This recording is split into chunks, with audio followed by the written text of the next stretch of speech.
Hey y'all, so I'm back. Today I want to do this video and I'll tell y'all I am highly frustrated because I've actually done this video two other times and for whatever reason it never saves. I feel like Fashion Nova is trying to block me somehow. But the video I wanted to do was basically going over why I believe Fashion Nova has one of the best integrated digital marketing plans for any popular company. I think I stated this on Facebook late last year, and I kind of talked about a little bit of stuff. But Fashion Nova has a really, really, really thorough digital marketing plan, integrated digital marketing plan, I should say, for the most part. And we'll talk about what they don't have, but I mean, for a clothing brand, it's very, very, very expensive. And if you want to know why they are, the company and the brand that they've become, keep watching this video and we'll go over the ways that they have become a fashion powerhouse.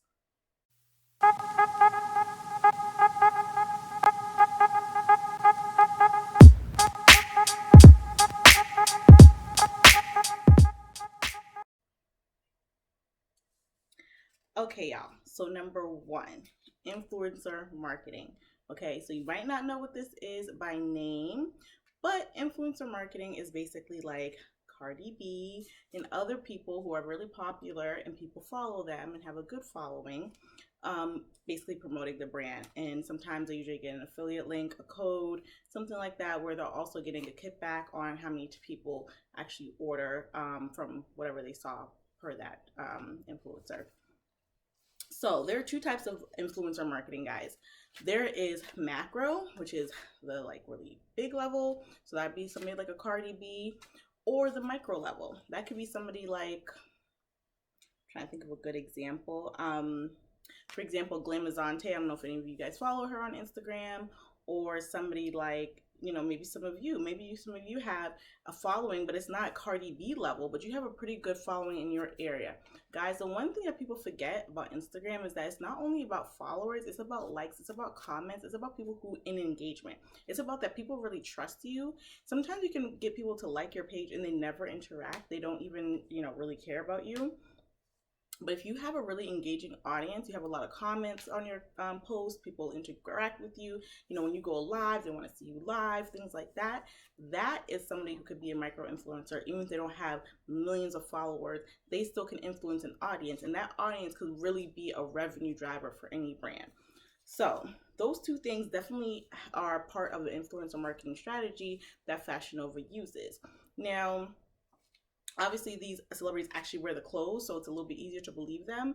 But in some state and some situations, the celebrity might not even wear the clothes, they're just promoting the products. For example, something like flat tummy tea, some of them say they use it. Do I really believe that? No. But they promote it, but that's still influencer marketing, and people believe them simply because of who they are and not because the product actually works. The other thing with influencer marketing that's important to remember, guys, is that there, when you try to find an influencer, first say, for example, somebody like Cardi B, I've never seen her promote any other clothing brands really.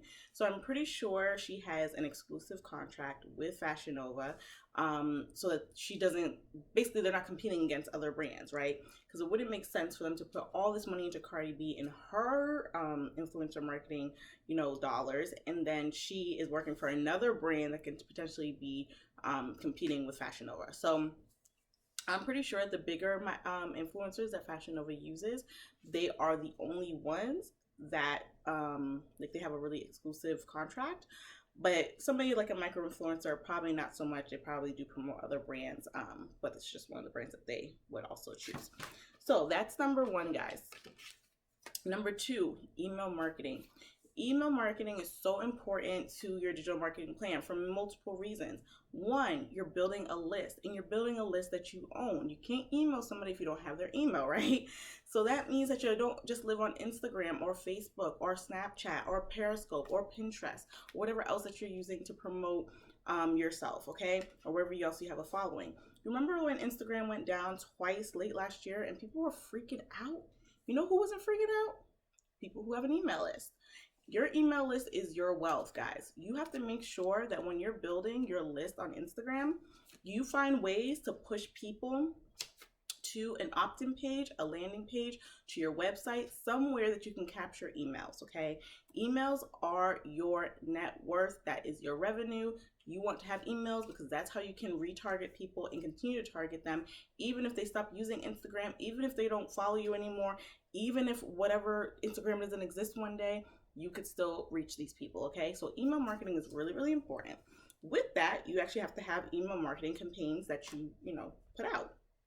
And I'll go through email marketing a little bit more because that is a really big part of, just marketing your brand, especially in a business plan. When you're ready to go big as a business, these are some of the things that I see a lot of entrepreneurs missing out on because it's just so hard to do when you don't have a team.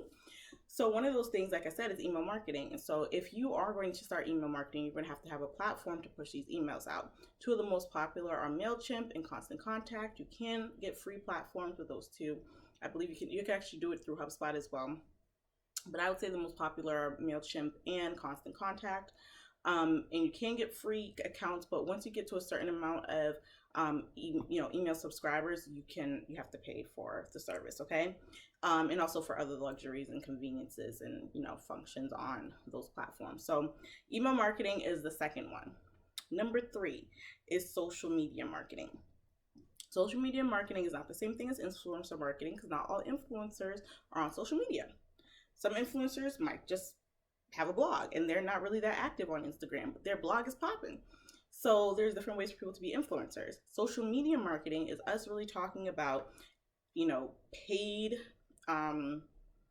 avenues to marketing, okay? So we call that SMM, sometimes people call it, or SEM.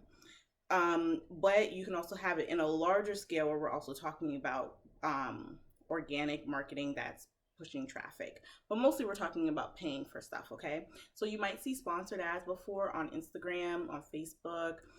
It's less common on Snapchat, but you can do Snapchat advertising. And then of course, you could do things through retargeting.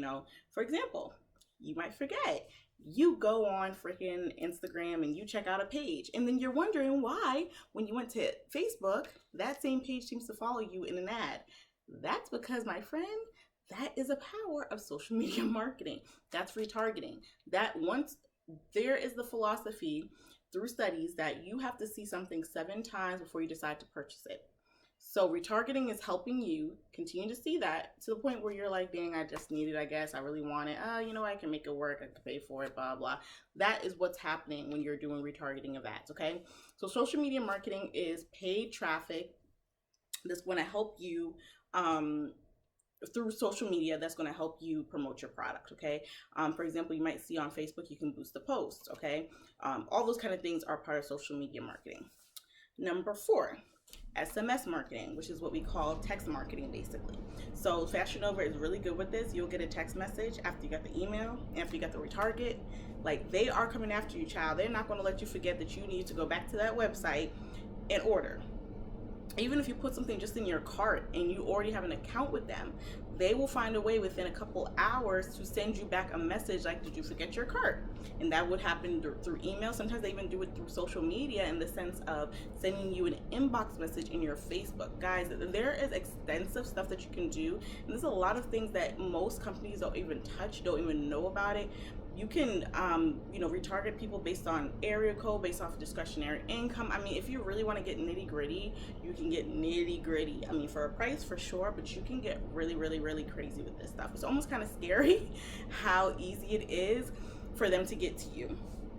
So SMS marketing, meaning text message marketing, is them just sending you a text saying, hey, we have a sale. Oh, hey, you forgot something in your cart. Oh, hey, see, you just bought something. We're going to send you a text, code. Oh, we're going to have a sale tomorrow. Oh, the sale's ending. All that stuff is text message marketing.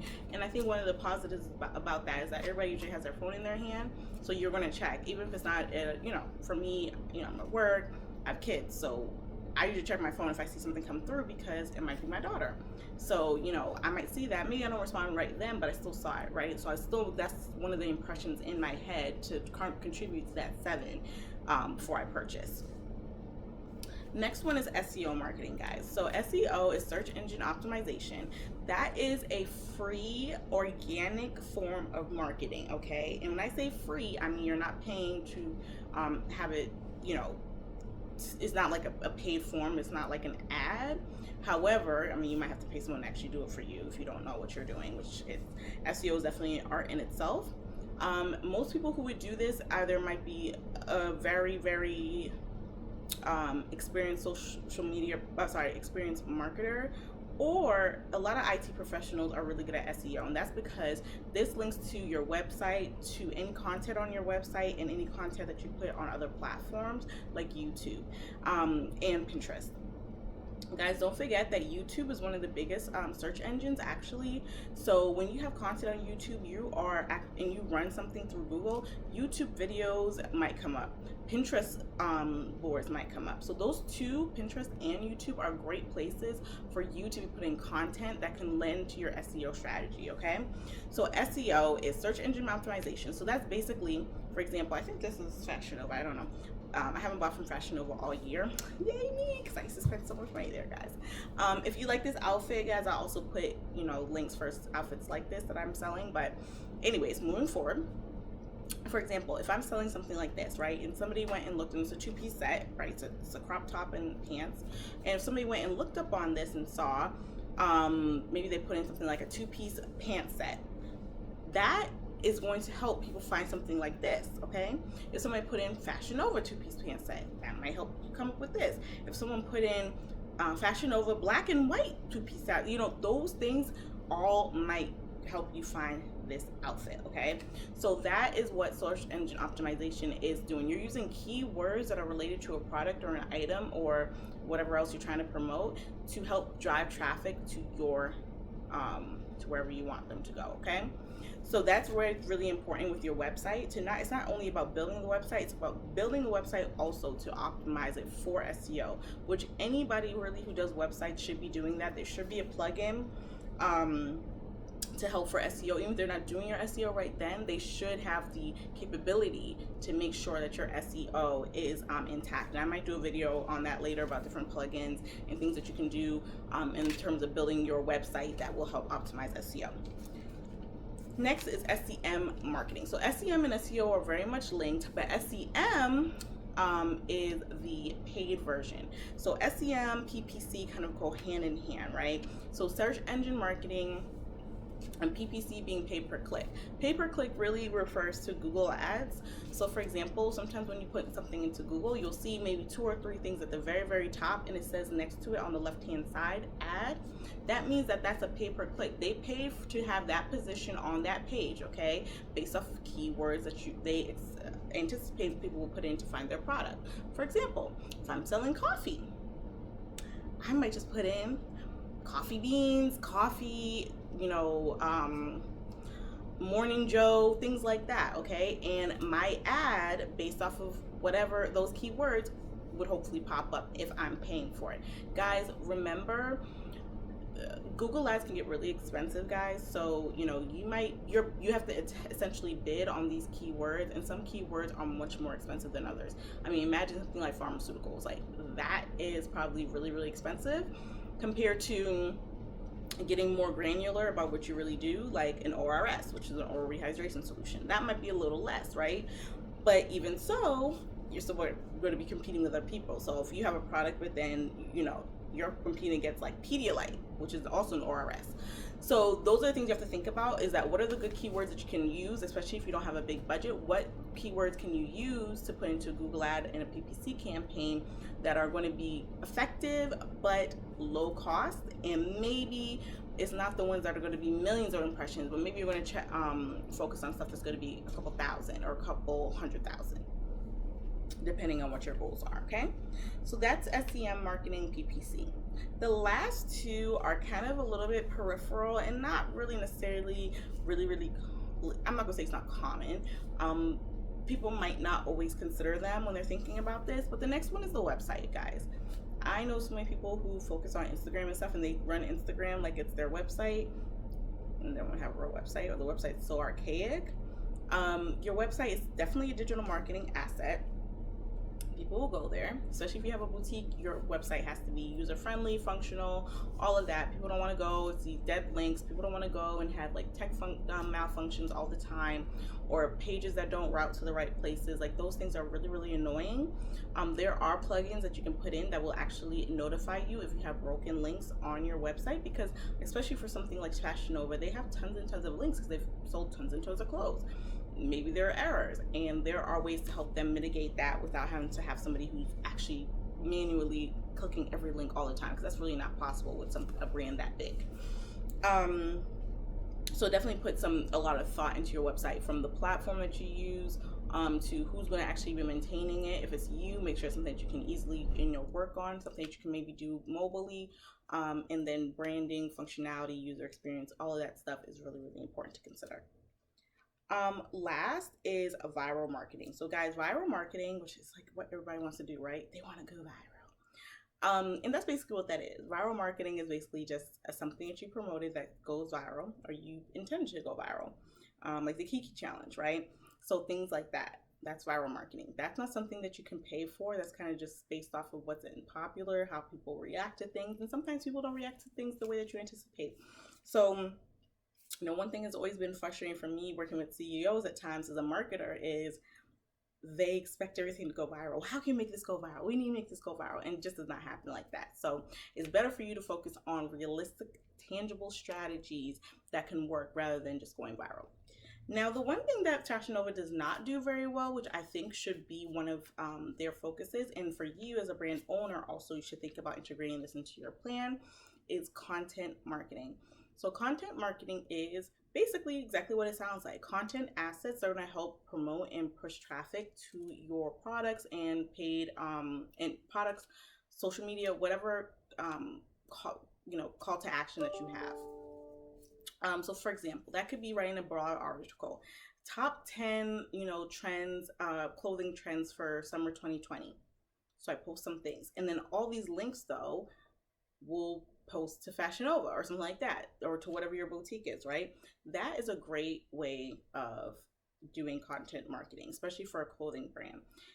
The reason why content marketing is so important, because Google indexes things based off of keywords and based off of the amount of basically content that you have, okay? So if your blog lives on your website, people start going to the blog, that helps your rankings organically. And over time, you won't have to pay to have certain rankings. If you go right now and try to bid or place yourself for something like this, or most clothing, you're going to have to pay a really, really high price. So it's not even worth it. But over time, your website is actually going to come up on top if you integrate all these different parts of digital marketing into your plan, because it's going to now convert to more organic ways of indexing your site, or your articles, all of that kind of stuff. So the more the better. I suggest anybody on any business level to always have a blog, to always have content. But if you cannot be consistent, really be realistic with yourself. If you can only do one a week, or one every 2 weeks, or once a month, just do that. If it's only going to be a video, just do that. You can put meta tags behind a video. There's tons of ways to make sure that you're being indexed, even if it's not only written. There's so many forms that you can put content in, okay? So I hope this helps you guys. I really narrow this down to just digital marketing, because a lot of times, especially millennials like myself, think of, and mostly the younger ones, think of marketing really as only digital. Marketing is a huge, huge, huge umbrella, guys, okay? I'm a marketer. I'm not a digital marketer though, okay? Outside of websites, none of those other things are my experience, are my expertise. Marketing is a really, really huge bubble, and digital marketing is like tactics. These are channels that we use to promote. These are not necessarily the entire strategy, right? So just remember that there's more than just digital marketing, and as a business owner, it's your responsibility to make sure that you are inept in all those pieces overall, and then use these strategies and these tactics to actually push out marketing strategy. All right, so I hope this video was helpful, and hope to see you again. Bye.